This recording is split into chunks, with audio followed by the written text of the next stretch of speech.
y después del alivio para los trabajadores que pagaban el impuesto a las ganancias y que ahora con la elevación del mínimo no imponible dejarán de pagarlo, Sergio Massa buscó acercarse a otro tipo de electorado, en este caso son los trabajadores que no cobran salarios tan altos y también los monotributistas.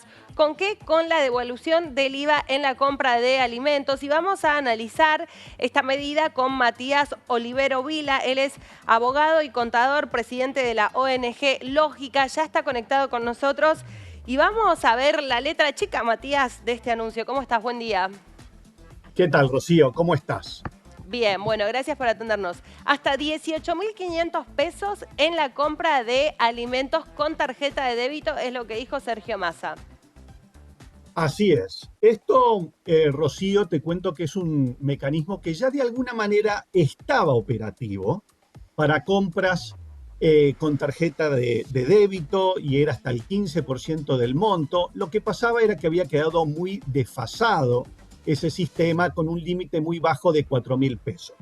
Por eso que a las autoridades le ha resultado relativamente fácil implementar esto. Ya estaba operativo. Para que la gente nos entienda, no hay que hacer ningún trámite. En la medida que se utilice la tarjeta de débito para las compras de alimentos y también para ciertos artículos de higiene, con eso ya es suficiente y uno va a tener la devolución de ese IVA, como dijiste, hasta los 18.800 pesos, con ese tope, en forma automática. ¿Por qué? Porque ya estaba de alguna manera operativo. Lo que ha cambiado es la amplitud de los beneficiarios. Cuando antes los beneficiarios eran más bien reducidos, ahora se ha ampliado hasta 12 millones de personas.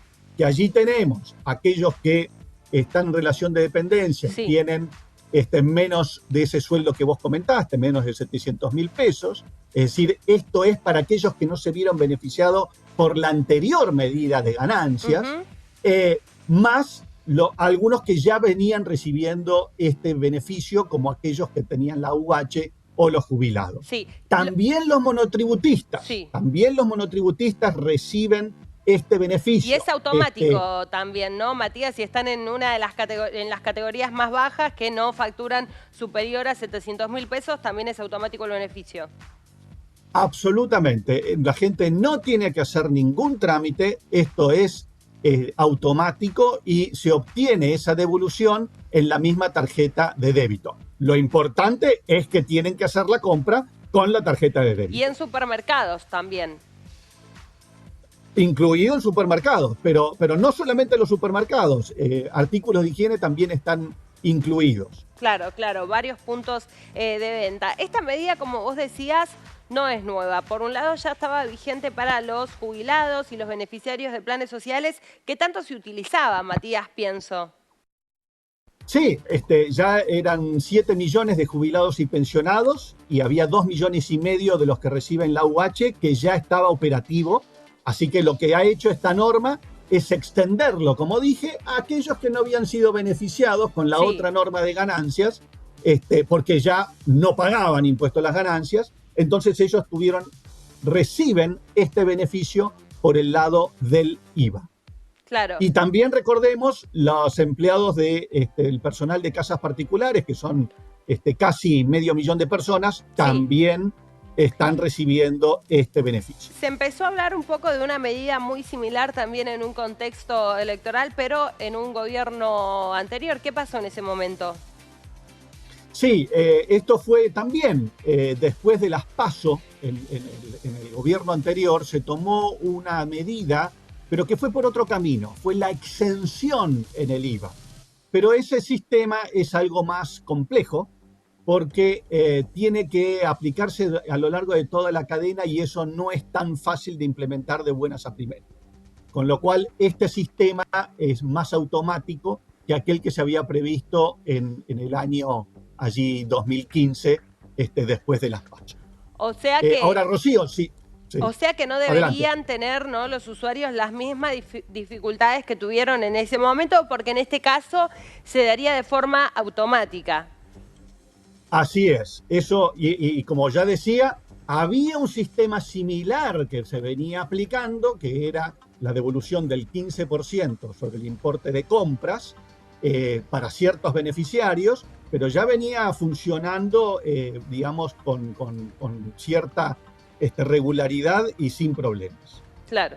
El tema, Rocío, que todos nos preguntamos y que está de alguna manera sobre la mesa, es con qué va a venir acompañada esta medida. Es decir, cuando vos tenés una baja de impuestos, hay algo que es inexorable. O esto se compensa con un impuesto que se sanciona, que recordemos que estamos en el país con los impuestos más altos del mundo, así que sería bien complejo y no debería recurrirse a esa medida. Uno de los países más altos, Matías, no el más, en la pirámide tributaria. ¿El segundo es de Sudamérica, Argentina? No, según el Banco Mundial y estudios hechos por la UIA, somos el país con los impuestos más altos del mundo. Si vos querés, somos el segundo porque el primero es Comoros, pero, digamos, tiene menos de 1 millón de habitantes. Pero según aquel ranking del Banco Mundial, Doing Business, somos el segundo entre 190 países. Nosotros decimos que es el primero porque Comoros tiene insignificancia poblacional, como mencionaba. Y por otros 2 métodos, una entidad empresaria, la UIA, llega a la misma conclusión entre los 30 países más importantes. Entonces, no debería recurrirse a aumentar los impuestos. ¿Cuál es la otra alternativa, la tercera? Sí. Bueno, es la que nosotros propiciamos desde Lógica, desde esta ONG dedicada a la conciencia fiscal, que es bajar el gasto público.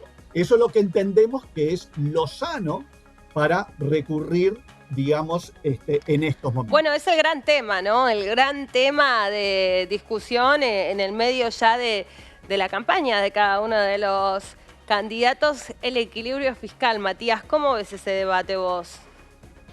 Es crucial en estos momentos, Rocío, porque, a ver, nosotros tenemos 2 caras de la moneda. De un lado tenemos el gasto público que se ha duplicado en los últimos 20 años. Del otro lado tenemos esto que mencionábamos, los impuestos más altos del mundo en el sector formal de la economía, el sector en blanco. Segundo, la tercera inflación más alta del mundo, datos del FMI. Y el 10º riesgo país más alto del mundo, que es la tercera fuente para financiar ese gasto público. Entonces, allí, Rocío, esto confluye en este estancamiento que estamos viviendo, que hace 11 años que no crecemos, y por el otro lado que tenemos este 39% de pobreza y con una inflación creciente que afecta todavía más a la pobreza. Con lo cual, Rocío, estamos en el momento para focalizar especialmente en esta cuestión fiscal, Rocío. Muy interesante el análisis que estás haciendo, Matías. ¿Qué debería ser, no? El primer gobierno, el primer día, el gobierno que asuma, el gobierno electo en las elecciones. Se habla, ¿no?, de hacia dónde debemos ir, pero muchas veces no se termina de decir cómo se lograría ese equilibrio fiscal. Vos hablás de reducir el gasto público. ¿Qué pasa? Es la gran pregunta, ¿no?, con la asistencia social o por ejemplo, estas medidas que incluso benefician a trabajadores que tienen realmente los salarios muy comprometidos en relación a la inflación, más de 80% para lo que va del año.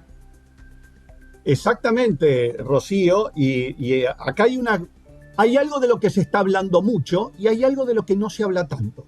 De lo que se habla mucho es que debe haber un equilibrio fiscal y eso es, esto es algo sano, que de todos los candidatos principales para estas elecciones, de todos ellos están con ese tema, digamos, en el foco, el tema del equilibrio fiscal y que no se puede gastar en forma indefinida. Con lo cual, eso es algo como para rescatar. Sí. Después, varían los candidatos, digamos, en lo que es la intensidad del equilibrio fiscal y los tiempos.